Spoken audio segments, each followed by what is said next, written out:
একটাই বলার আছে, আমাদের যা টিম, আমাদের তেহট্টের লোকেরা আমাদের এখানে, এবং এটা আমাদের এখানে যারা বসে আছে প্রত্যেকে সবার কাছেই জানতে পারবেন আমরা ছবিটা কেমন করে বানিয়েছি, এবং সেই বানানোটাই আমাদের নিজেদের কাছে একটা সিনেমা।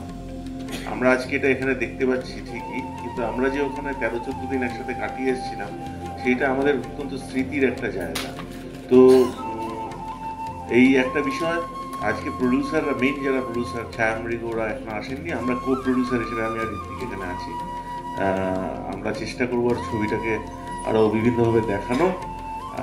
এই আর আমাদের টিমটাকে ধন্যবাদ, আপনাদেরকে ধন্যবাদ, সমস্ত দর্শককে এবং কলকাতা ফিল্ম ফেস্টিভ্যালকে ধন্যবাদ যে এইখানে সিলেকশন করেছেন ইন্টারন্যাশনাল কম্পিটিশনে। এবং আমাদের এই, আমার তো নন্দনে একে দেখানো একটা খুবই ফ্যান্টাসি টাইপের ছিল, আমার আগের দুটো ছবি আমি দেখতে পাইনি, এবারে হলো এটা চমৎকার। আমি যে চরিত্রটা করেছি সেই চরিত্রটা আমার কাছে মানে অনেক সময় হয় যে একটা চরিত্র এলো বা করলাম, এই চরিত্রটা খুব লোভনীয় ছিল, একরকম দাবিও করেছিলাম যে এইটা আমি করতে চাই বসে। তো ফলে চরিত্রটা নিয়ে তারপর আর যে আমি কি ভেবেছি, কি তখন করেছি আমি আর জানি না, কারণ যে জগৎটা তৈরি হয়েছে, সিনেমা দেখলেও আপনারা বুঝতে পারবেন যারা দেখলেন, যে একটা যে সত্যি জগৎ তৈরি হয়েছে। তো আমিও তখন সবটা মিলে ওই জগতেরই খানিকক্ষণের বাসী ছিলাম, মানে ওই জগতেই বাস করেছি। প্রথমত স্ক্রিপ্টে ছিল যে এই লোকটা ভীষণ বদ, মানে ওটা স্ক্রিপ্ট পড়ে বোঝা যাচ্ছিল, আর ওরকম মানে মানুষ আমি কোনোদিন অভিনয় করিনি। আর তুমি যে বলছো লুঙ্গি, আমি না মানে সম্ভবত দ্বিতীয়বার পড়লাম, মানে লুঙ্গিটাকে যাতে আমি ঠিক করে ব্যবহার করতে পারি, এটা আমার মাথায় বিশেষ রকম ভাবে ভাবনা ছিল। তুমি বলে আমার মনে হলো যে খানিকটা হয়েছে, মানে লুঙ্গিটা আমি যেন রোজ পড়ি, এটা যেন আমাকে দেখে মনে হয়। না সেটা মনে হয়েছে। এবং মানে এই লুঙ্গি সাধারণত শহুরের লোকেদের, অভিনেতা অভিনেত্রীদের লুঙ্গি পরালে পরেই বোঝা যায় যে তারা নানা রকম ভাবে লুঙ্গিটাকে সামাল দেওয়ার চেষ্টা করে, কিন্তু এই যে পেশামাল লুঙ্গি নিয়ে তুই যেটা করে গেলি আর কি, হ্যাঁ, এবং সেটা অনবদ্য, মানে লুঙ্গিটাও একটা ভীষণভাবে চরিত্রের আরেকটা, আমি চেয়েছিলাম লুঙ্গিটা আবার অর্ধেক চামড়া হয়ে যাবে। আমি আগেই বলছিলাম যে অনেক কঠিন কঠিন কাজ হাসতে হাসতে সহজভাবেই চারপাশে এবং সেগুলো সত্যি আমরা তাদেরকে দেখে ইন্সপায়ার, একটা বাংলামিত্রী তৈরি করে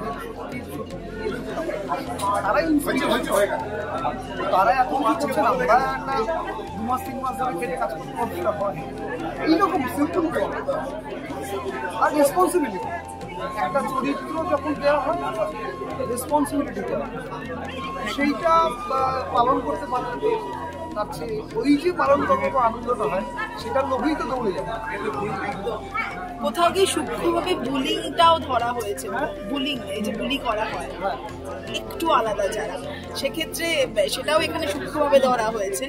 এবং কি বলবে এই বিষয়টা নিয়ে, সেটা এখন দিনে দিনে যেভাবে বাড়ছে তাতে হয়তো নধর জিতে যাচ্ছে, কোথাও গিয়ে বহু মানুষরা জিততে পারে না, তাই না? নধর জিততে চাইছে, জিতে যাচ্ছে, সেটা আমরা এটা বলতে চাও, আমরা বলার চেষ্টা করি। অমিতদার সঙ্গেও, মানে অমিতদা, তুমি, প্রদীপ্তদা, এটা বোধহয় একটা টিম, প্রথম থেকেই আমরা দেখে এসেছি, এবং এখানে অমিতদার অভিনয়টা আরও ভালোভাবে দর্শকেরা দেখতে পাবে। সব মিলিয়ে কি বলবে? হ্যাঁ, মানে অমিত তো অসম্ভব পাওয়ারফুল একজন অভিনেতা, এবং এতটা পাওয়ারফুল অভিনেতার যত কাজ করা উচিত, সেই মানুষটাকে নিয়ে যতটা সেলিব্রেশন হওয়া উচিত ততটা তো হয় না, অনেককে নিয়েই হয় না, শুধু অমিত একা নয়। তো এইটা একটা অমিতের মানে প্রতিভার একটা যোগ্য কাজ বলে আমার মনে হয়। মানে অমিত যে কোনো চরিত্রকে জ্যান্ত করে দিতে পারে। এই নধরের এই চরিত্রটা মানে আমি তো ফিল করেছিলাম, আমি তো কল্পনাই করতে পারিনি চরিত্রকে কীভাবে টাচ করা যায়। তো সত্যি মানে সেটা অমিতের পক্ষেই সম্ভব হয়েছে বলে আমার মনে হয়। মানে যে কোনো অভিনেতার কাছেই নধরের চরিত্র কিন্তু মানে চ্যালেঞ্জিং নয়, কঠিন, এবং সেটাকে যে অনায়াস দক্ষতায় করেছে। কারণ ওর সঙ্গে পাঠ করেছি এবং দেখেছি, শুটিংয়ের আগের দিনও গল্প হয়েছে, তখনও ও বলছে যে এখন জানি না, শিওর নই। তারপরে শুটিং হচ্ছে যে অমিত চরিত্রের মধ্যে ঢুকে গেছে, সেটা চোখের সামনেই দেখেছি। এটা ভালো অভিনেতার লক্ষণ আর কি, তারা এরকমই করে। এটা যেরকম চরিত্রগুলো হবে, এবার লিখতে লিখতে এক এক রকম হতে থাকে, এবং মাথায় রাখা বলতে গেলে আমার একটা বৃহৎ টিম আছে যারা আমরা একসাথে কাজ করছি, সেটা আগে মাথায় রাখি যে কে কি করতে পারে। এবার প্রিয়াঙ্কা আমাদের টিমে প্রথমবার কাজ করছে, অ্যাবসার্ডলি দুর্দান্ত, বাকি সবাই দারুণ। প্রিয়াঙ্কাকে আমি বুঝতে পারিনি, মানে আমি জানতাম না যে ওরা খুবই নামই হচ্ছে, বলছে এত ডাউন টু আর্থ একজন আমাদের সঙ্গে এইভাবে কাজটা করে আশ্চর্য কাজ করে। কারণ অপরাজিতা, ঋদ্ধি, সায়ন থেকে আমরা কীভাবে কাজ করি, প্রিয়াঙ্কা সেটা নয়, খুবই অসম্ভব সবাই সঙ্গে মিলেমিশে গিয়ে কাজ করে দুর্দান্ত পারফরমেন্স। এরকম একটা বিষয় নির্বাচন কেন এই প্রশ্নটা আসে? কেন মানে আমি অনেকদিন বাদে বাদে ছবি বানাই, যেটা ভালো লাগে সেটা করি। এটা আমার 2009 সাল থেকে ভেবে এসেছি, 23-এর শেষে 24-এর শুরুর দিকে রিয়েলাইজ করার সম্ভাবনা এলো।